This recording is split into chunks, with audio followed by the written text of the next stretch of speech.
Now settled, it's an opportunity for us to be settled. And so this morning, a few words to note for this week's Dvar Torah. First, I want to give honor and kavod where it is due. This morning, I'll offer these words of teaching and words of Torah in honor of our senior rabbi, Rabbi Tina Grimberg, who isn't with us this morning because she is in New York receiving her honorary doctorate from the Hebrew Union College Jewish Institute of Religion on behalf of 25 years of service to the Jewish community since she has been ordained. And so that is why she is not here this morning. She is sending love, and so this morning we will learn Torah in honor of her and her service and the work that she has done, not only for us, but for the Toronto Jewish community and really for all Jewish communities. So, a little extra context for this week's Dvar Torah, which is that a few weeks ago, for a few months, I had the privilege of spending time learning with the Institute for Jewish Spirituality, an incredible organization, as a part of a professional development cohort for rabbis and for Jewish leaders. And I signed up. The topic was something that I thought I understood: antisemitism. Yes, get your groans out now. Yes, antisemitism. And so I thought I understood, but it turns out I was wrong.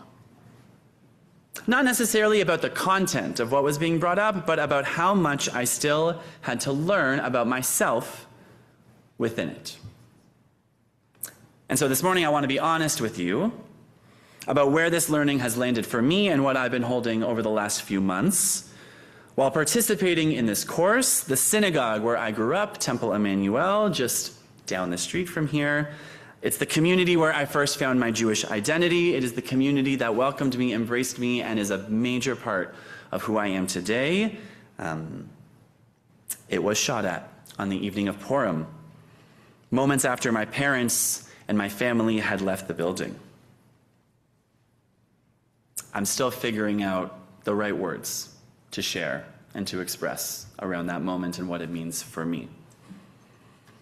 And so what I'll share this morning is that the horror of what is happening in our city, in our country, and across the continent and across the world, it has been sitting heavily on me, and I imagine that I am not alone. So anti-Semitism is not an abstraction in my life and in our life right now. It is close. It is personal. And it made me realize that I had a complicated, unexamined, emotional reaction and feeling, not just about anti-Semitism itself, but about my own responses to it. About fear, and what fear does to all of us, what it does to me, and about how I wanted to show up for this community in the middle of all of it. That is what has brought me to this learning, and that is what I want to try and share with you today. And I share it with you today because I think this portion, Parshat Omer, it gives a remarkable framework for being able to hold all of it.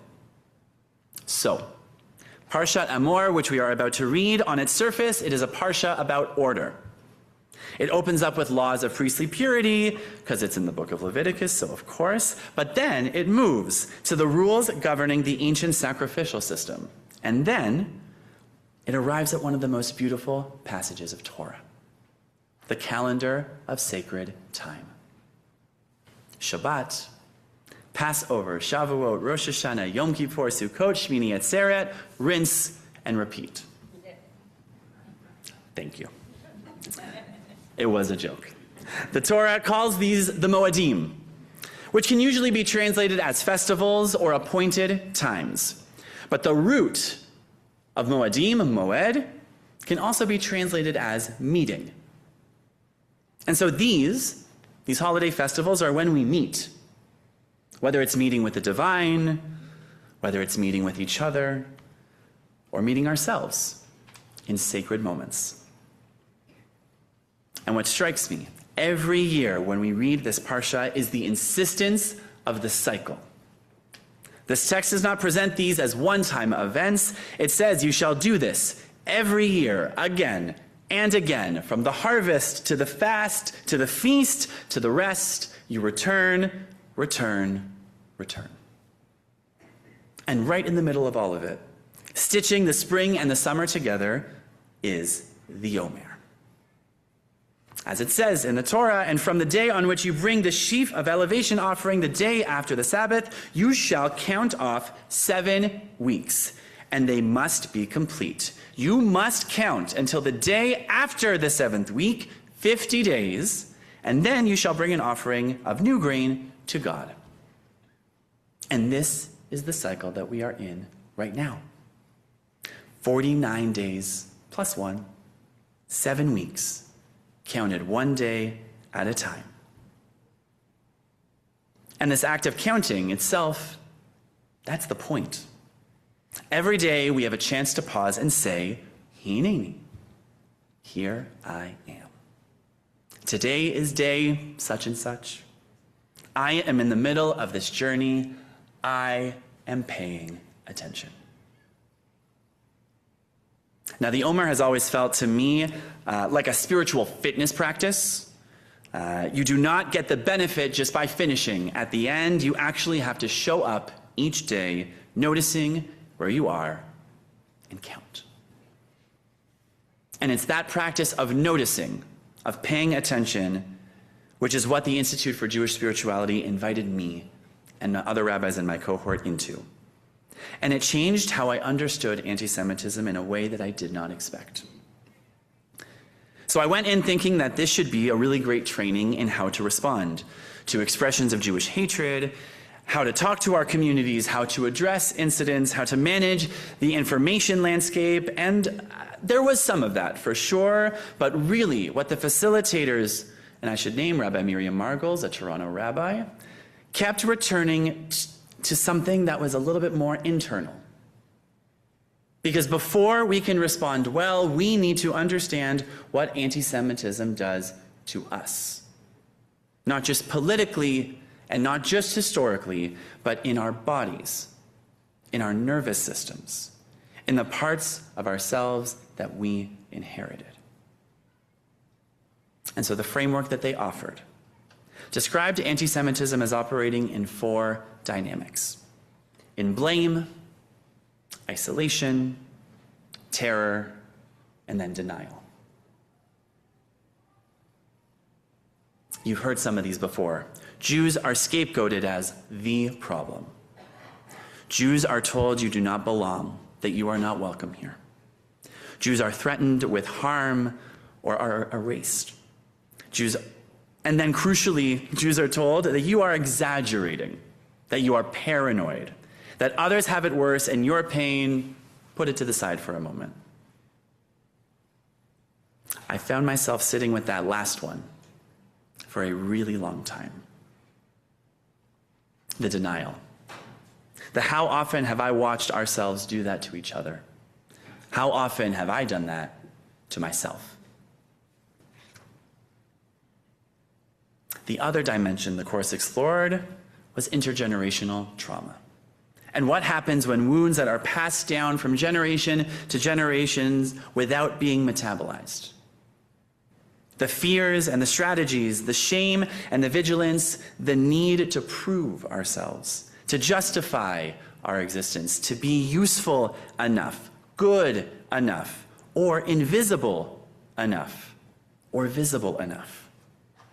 These fears shape how we read the news, how we respond on social media, how we respond to our families and friends, our loved ones. How quickly we feel the old dread rising when something happens in our world. Now, I am not an expert in any of this.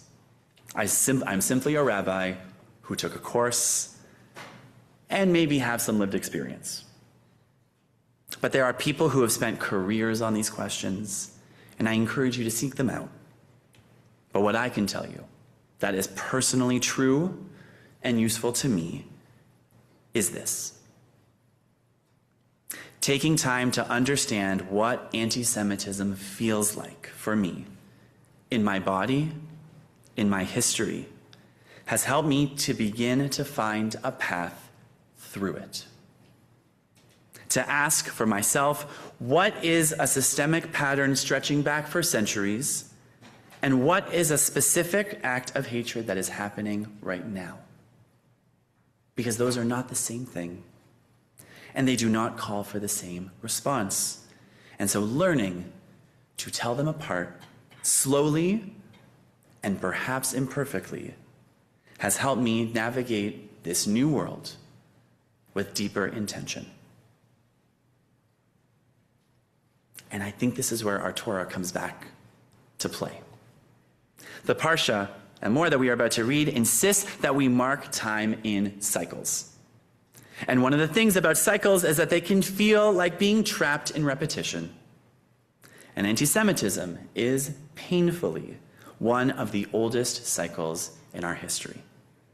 It rises, and then it recedes, and then it changes forms, and then it returns. And if you read Jewish history with a kind of cold detachment, there is a devastating pattern that is there. And the Moedim, the festivals, the meeting places, are not just about repeating the past. They are about metabolizing it, digesting it. Take a moment for yourselves. Think about what each of these moments actually asks of us. Let's take Shabbat. It's not simply a weekly pause. It is a weekly practice of protecting, Zachor, Shamor, and remembering, Zachor. It is not defined by our productivity or our usefulness. Shabbat, however we are, is enough. You can take Rosh Hashanah. It's not just the beginning of a new year with celebrations and fireworks. It is an annual reckoning for ourselves. Who have I been, and who do I want to become? Take Pesach. Not so far away. It is not just a commemoration of slavery. It is a chance to ask, where am I in bondage right now? And what does liberation look like today, this year, in this body, in this life? And the Omer is not just a countdown to a historical event. It is a daily practice of asking, who are we becoming as we move through this time, one day at a time, without skipping ahead? What if we could bring some of that same quality of attention to how we encounter anti-Semitism today? It was Viktor Frankl, the Austrian neurologist, psychiatrist, and Holocaust survivor, who said, between stimulus and response, there is a space. And in that space is our power to choose our response. In our response lies our growth and our freedom. The Omer, I think, is a practice of enlarging that space. Day by day, week by week, 7 weeks of noticing so that when the flood comes, we are not swept away by the first current.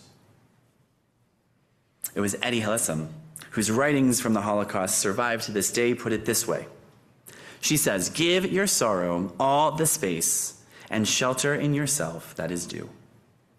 If you do instead reserve most of the space inside you for hatred and thoughts of revenge, new sorrows will be born for others, and sorrow will never cease in the world.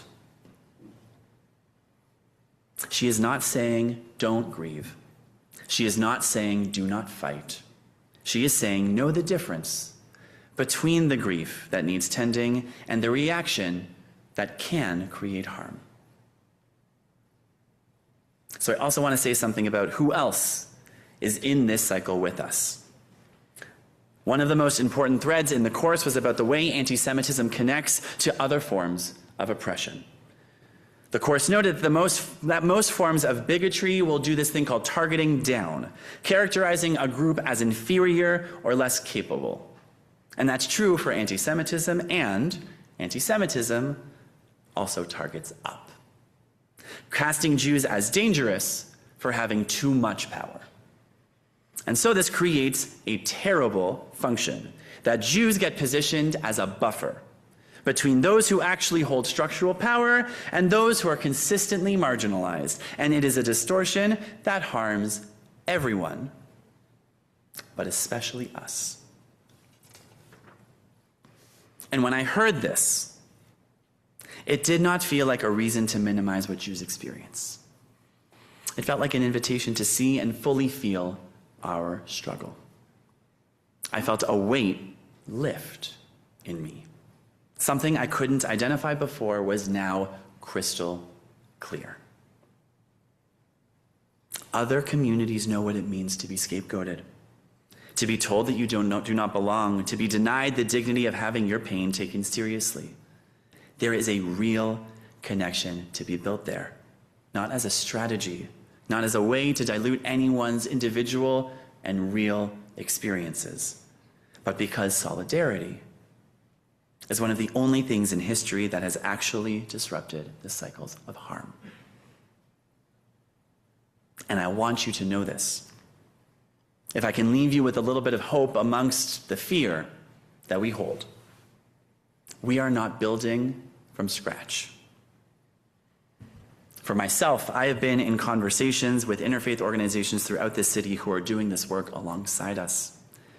Members of this community have been engaged in these partnerships. Members of our community are finding ways to step up here at Darchei Noam and in the community at large. Our local division of police have been partners in this conversation too, and they have been extraordinary. The work of connection is already underway, and we are a part of it, and we are not alone in this count. As you know, the Omer connects us from Pesach, from Passover to Shavuot. It connects liberation to revelation. And I wonder if part of what we are supposed to discover in this annual journey is that we are not counting alone. And so, here is what I want to leave you with. Antisemitism is real. It is growing in our world today, and it is frightening, and none of us are wrong to feel that fear. We should name it clearly, we should understand it deeply, and we should take it seriously. And at the same time, there is a practice that is available to us, one that this parsha itself is teaching, of tending the grief, of finding others who understand what it means to be in the middle of a long and difficult count. Members of this community are already asking how to take action, and I'm grateful for that. There is no single pathway through this. There is no simple answer. We need people who study, who learn to better understand. We need people to protest. We need people who build relationships across difference. We need people who show up at interfaith gatherings. We need people who connect with members of our parliament. And we need people to also sit in grief, to better understand for themselves. We need all of it. And so we need all of us. Our goal is not uniformity in response. The goal is that none of us carries this alone, and that all of us keep paying attention to our world, but also to ourselves. And so here we are, day 30 of the Omer. We have been counting for 30 days, but we have also been counting for a very long time. Long before us, our ancestors stood in the middle of their own difficult stretches of history, their own fears, their own fragilities, their own questions about whether they would be able to make it through. And they kept counting. They built communities. They shifted. They held each other. They tended the grief, and they did not stop. And so that inheritance is in us, and it has brought us here today. And so here is where we are right now, in this cycle, in this moment, day 30. You're holding it all with me. And day 30, it doesn't feel like the beginning, and it doesn't feel like the end. Perhaps we're somewhere in the middle, which is exactly where the counting is supposed to be. This Shabbat, I offer this invitation to be in it together. We're not waiting for things to be easier before we show up for one another. We're not waiting for things to be easy before understanding what it means for us and how it lives in us. So the invitation is we are showing up because this is the day we have. Today is day 30. And because we are here and because we are counting, we are not doing it alone. Shabbat Shalom.